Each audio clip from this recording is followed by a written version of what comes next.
पहला pan India movement Gandhi ji का था नॉन कोऑपरेशन मूवमेंट। अब नॉन कोऑपरेशन मूवमेंट से संबंधित यूपीएससी प्रीलिम्स में एक क्वेश्चन आया है, उसको डिस्कस कर लेते हैं अभी। क्वेश्चन कहता है consider the following subjects with regard to non cooperation programme. अब इसमें पहला जो पॉइंट है वो ये कह रहा है boycott of law courts and foreign cloth. बिल्कुल सही बात है, ये कंस्ट्रक्टिव प्रोग्राम में था कि boycott of law courts and foreign cloth और लॉ कोर्ट्स को बॉयकॉट करना है। दूसरा इसका पॉइंट कह रहा है observance of strict non violence. Non violence को हमें बरकरार रखना है और ये गांधी जी का सिद्धांत भी था नॉन वायलेंस। और इसी के चलते जब चौरी चौरा में वायलेंस हो गया था, एक घटना घटित हो गई थी, तो उसके बाद इस मूवमेंट को कॉल्ड ऑफ भी किया था गांधी जी ने। तो ये स्टेटमेंट भी बिल्कुल सही फिट बैठता है।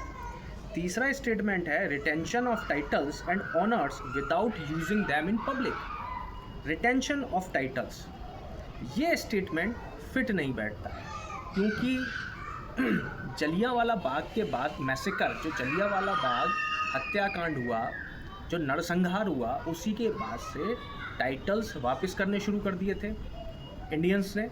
तो इसमें ये बात भी हुई इस प्रोग्राम में कि सरेंडर ऑफ टाइटल्स, तो रिटेंशन की बात नहीं थी।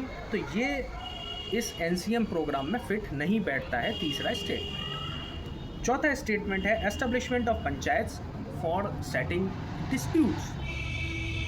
अब डिस्प्यूट्स को सेटल करने के लिए पंचायत बनानी चाहिए, ये स्टेटमेंट भी सार्थक है, ये स्टेटमेंट भी एनसीएम प्रोग्राम में था।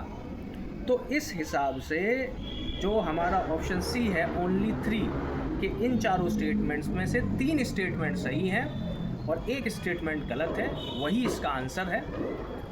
और इसका जो सही आंसर है वो है सी।